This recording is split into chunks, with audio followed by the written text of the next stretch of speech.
Spectrum Sports 360, driven by your local Honda dealers.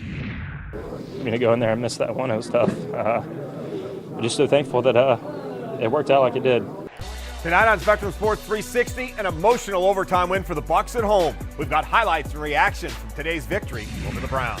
USF remains undefeated, an impressive move here for sure, and not a very impressive win on Saturday. Would the Bulls be punished in the latest top 25 rankings? Plus, the Lightning in the Windy City looking to bounce back from last night's overtime loss in Minnesota. Highlights coming up. What's your new weapon? A brand new knee, a healthy knee. And Orlando Magic forward Terrence Ross lives his NBA life like a comic book superhero. That story's in tonight's centerpiece. Spectrum Sports 360 is ready to roll. Here we go.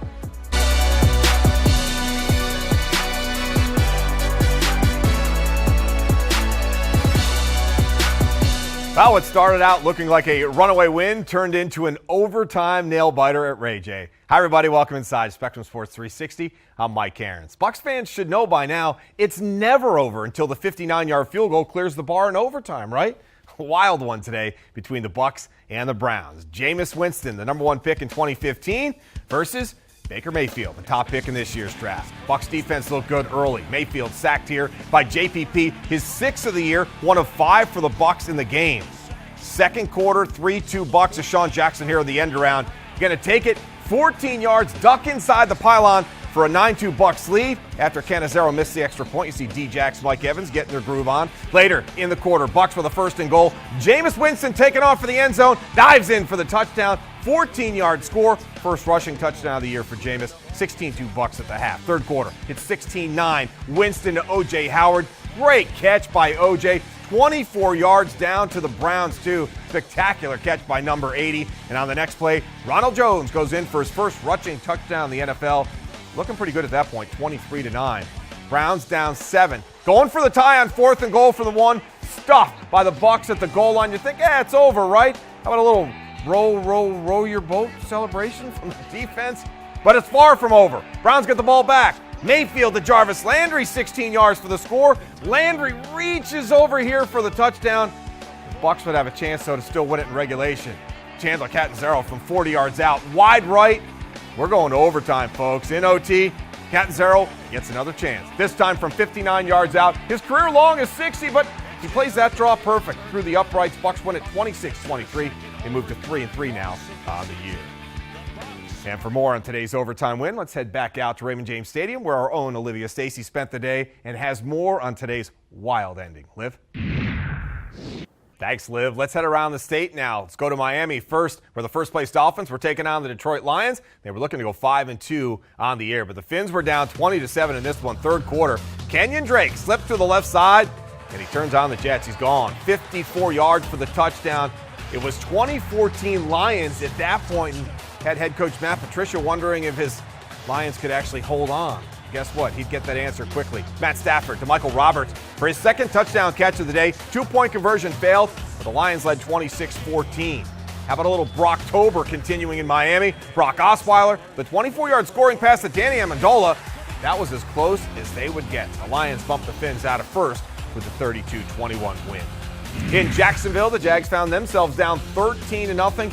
Third quarter against the Texans. Blake Bortles escapes the pressure here, takes off, but he's going to cough up the football, and the Texans are going to come up with the recovery, and they'll make the Jags pay for that because 2 plays later, it's Deshaun Watson to DeAndre Hopkins, 10-yard scoring pass. Houston just blowing out the Jags at that point, 20-0. The Jags would finally get on the board. Blake Bortles benched. On comes Cody Kessler, and he comes in to hit TJ Yeldon here for the score. The play was originally called an illegal forward pass. The Jags challenged it and won it, but that was the only highlight for the Jags. Kessler later on would be picked off by Tyrann Mathieu here, and the Jags fall to 3-4 on the year with a 20-7 loss. Well, folks, a Hail Mary for the Bears, another NFL game across the pond, and Drew Brees joins another exclusive club. It's Sunday, so you know what that means. The best of the NFL coming at you in tonight's 360. We start at Soldier Field in Chicago, final play of the game, and that's tonight's 360. All right, shifting gears to college football. It's Sunday, so you know what that means. The latest AP college football poll is out, and yes, the Gators, Knights, and the Bulls are all in it. Let's focus on USF. Yesterday's matchup against the Huskies. Hey, it was supposed to be a layup, right? But it was anything but that. The Bulls had the homecoming crowd biting their nails, trailing early. Blake Barnett picked off there. But eventually, they would right the ship, and they went on to hold off the Huskies 38-30. Today in the polls, no movement for the Bulls or UCF, who knocked off East Carolina. Both make up 2 of just 5 FBS teams that are still unbeaten. Alabama remains in the top spot, followed by Clemson and the Irish. Michigan jumped up 5 spots to number 5 after beating Michigan State. And the Gators climbed into the top 10 for the first time this year, despite being on a bye. Well, we're going to step away for the first time tonight. When we come back, we head over to the face-off circle, plus highlights from the Lightning and the Blackhawks. But first, it's time for tonight's centerpiece.